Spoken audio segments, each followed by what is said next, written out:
Iran and Israel have been trading missile strikes over the weekend, escalating their ongoing conflict after Israel launched an attack on Iran's nuclear facilities and populated areas on Friday. Iran has responded with a series of drone strikes and ballistic missiles. But where do we come into it? What have we got out there? Let's just have a quick look.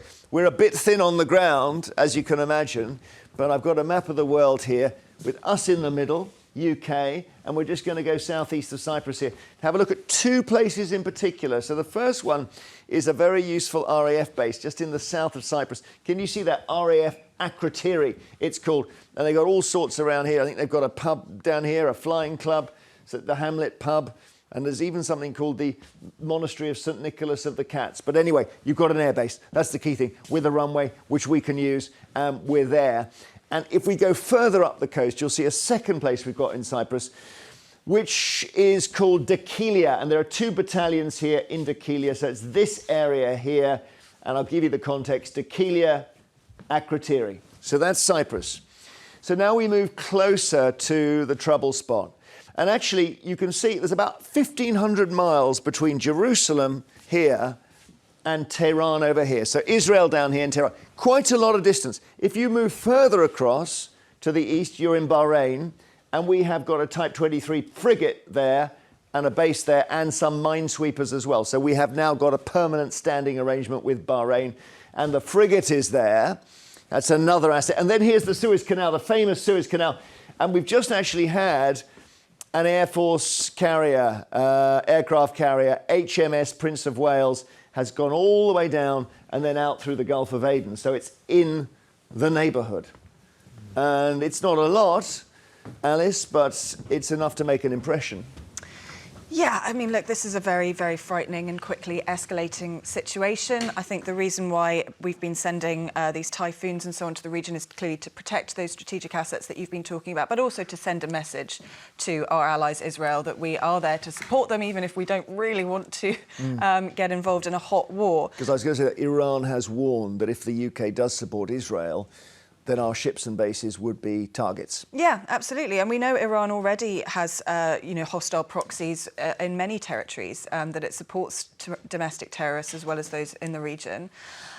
Look, I think this is a very scary situation, but I think if you pull back, look, there are lots of questions to ask Israel about how it's conducted this war, particularly its seeming disregard for lives in Gaza. But ultimately, you pull back, and who is our real ally? If you've been to Tel Aviv, for example, it's a city of buzzy bars, great restaurants, contemporary art galleries, as close as it feels to a European city in that region. And Iran is a theocratic dictatorship. This is Tel Aviv we're watching now, which is, by the way, the stuff going upwards. I think it might be their Iron Dome defence trying, but it hasn't worked on all the missiles. So I'm just saying Tel Aviv is not as buzzy in that sense at the moment for obvious reasons. So you think culturally we're closer to Israel than Iran? Absolutely, of course we are. I think pull back, the world would be a safer place without the Iranian regime, and certainly without that regime getting its hands on a nuclear weapon. Yeah, it's true. When you look closely at Iran, it's a pretty awful regime. Absolutely. Over there. Torture, horrible behaviour to women, etc., Jonathan. It is a brutal regime that oppresses its people. It is a threat to us. It's not an ally of us, it's a threat to us. And it would be disastrous if they got their hands on a nuclear weapon. On saying all of that, we clearly want this situation to de-escalate. We don't want to see the Middle East go up in flames and into widespread war across that region. That has all kinds of implications for Tehran we're global security and for the global economy as well. I mean, means oil prices are shooting up, which is going to impact the economy and our energy costs. Was Israel justified in doing this, by the way? Because it started this thing on Friday. I mean, it's really complex. Look, I have got strong criticism of the way in which Israel has conducted itself in Gaza, and I've long been calling for a ceasefire in Gaza. So it's very complicated, this. But on the other hand, Iran is a country that wants to wipe Israel off the map, that talks about the destruction of Israel and wants to develop a nuclear bomb in order, presumably, to take out Israel and threaten other countries as well. They say they're trying for nuclear power primarily. Well, that's not what the various investigations have found. Yeah. So there were talks ongoing, which were supposed to get Iran to follow at least a track away from any sort of nuclear whatever.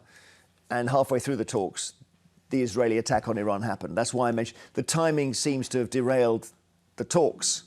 I don't know how that suits Israel. Well, Israel believes their intelligence is there, that they were developing a nuclear bomb. I think some of the investigations by the International Atomic Agency have raised red flags about Iran.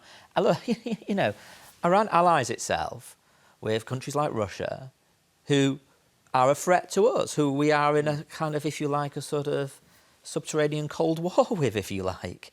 I mean, that may not be the correct technical term from a defence point of view, but they're certainly a hostile country. Yeah, I mean, we are back in, well, it may not even be cold with Russia. They killed people in Salisbury with a poison. No, indeed. Sorry, go ahead. Well, yeah, I think if Iran was pursuing a legitimate nuclear programme and just wanted power, then why are they doing it underground in deep, deep bunkers? I think their intentions are clearly nefarious here. I think it's very interesting that Iran's other friends, like Russia, like other countries in the Middle East, are saying nothing about this. They clearly want this terrible regime gone as well. I wonder whether Israel maybe doesn't always think about the diplomatic fallout from the things it does. And it may be that you get people rallying behind the Iranian leadership because the country's under attack, which would be the reverse outcome that they want. But we'll see. I mean, it's interesting to me that when Israel struck, it was very precise in killing certain people, even to the point of putting a missile through the wall of somebody's flat on the 4th floor. And that says to me, well, they're taking out nuclear scientists. They took out the head of the army. But also, they must have incredible intelligence on the ground to say the guy's in his flat tonight after 10 o'clock, hit him then. So you have to be a pretty brave agent to be sending material back to Israel from Iran, I must say. Anyway, it's not cooling down. Craig in Northamptonshire, should we be involved? Absolutely not. We've tried it in the past in the Middle East, and we've been dragged into wars that we didn't want to be in. It's never worked. It won't work. And plus, if we did get involved, I think there'd be a lot of bias from our government to one side, basically onto the side of the Israelis, who, don't forget, started this with the aggression earlier on last week. And talking about the bias, you have to look at Mr. Ashworth's links to, well, his employer, actually, Labour Together, who actually funds Labour Together, who pays his wages, who funds Labour Friends of Israel. Where does that money come from? I don't know who funds Labour. What do you mean, Craig? I don't know who does fund Labour Together. Craig, what do you mean when you say who funds it? Well, it's not a business, is it? No, it's a think tank. So what are you getting at when you say who funds it? Well, you tell me who funds it. No, Craig, you raised it as if it's concerning. Said it.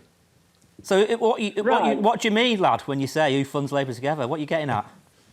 What I'm getting at is a very pro-Israel bias on Labour Together. Are you denying that's the case? So what do you mean by who funds it?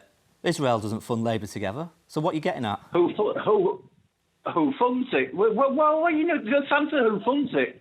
All right, okay. Well, I think we've got... So you're asking a question. Is there anything we should know about the funding that is relevant to the Middle East? No. And if Craig thinks there is, and I notice he wasn't prepared to spit it out, but I think I know what he's getting at. And no, not at all. In fact, I'm someone who, as a Member of Parliament, visited the occupied Palestinian territories in the West Bank, called and made speeches in Parliament for Palestinian statehood, deliberately and repeatedly called for a ceasefire, and continued to call for humanitarian aid to get into Gaza, and have visited myself, UNRWA. So I think people know where I stand on these questions. But I just wonder what Craig is getting at there, and whether he's not prepared to say something when I think we know what he's really, what point he's really trying to make. All right, Craig, that was mysterious. William's in Renfrewshire has been hanging on. Hi, William. Good morning, Jeremy. What do you think? Should we get involved? No, we shouldn't get involved. I'd just like to remind you and your panel, in 1988, an Iranian passenger plane was shot down by an American warship, and they vowed revenge. 5 months later, Lockerbie happened. Now, British tourists are going abroad, thousands of them just now. And do you think they feel any safer when they see this going on? Yeah, I always thought Lockerbie was Libya, but maybe that was Iran. I've never... Well, maybe they were helped behind it. Yeah, but I know what you mean. That airliner that was shot down by the States caused a lot of trouble. But because I was thinking of a different story, William, which you'll remember, which is when Reagan was president, they had a massive bombing of an American barracks in Lebanon that killed more than 250 American soldiers. And he just said, that's it, we're getting out. We're not interested in this anymore. And it was a disaster. And it was a truck bombing, protesting at the Americans' presence in Lebanon. So you're right, William, we would make ourselves a target, but that shouldn't be a reason not to do the right thing. Could I just say, Jeremy? Yeah. Your panel seem to be taking the moral high ground. They seem to forget Britain's been behind all sorts of dictators over the years. So Alice, it's what do you say to that? You've been taking the moral high ground. I mean, look, I think Iran is already a threat to us here at home. I think they already give succor to terrorists. They already are our avowed enemy. You know, this war started a long time before now. Go on, William. United Nations rules. What? Sorry, I missed that. The fader was down. Sorry.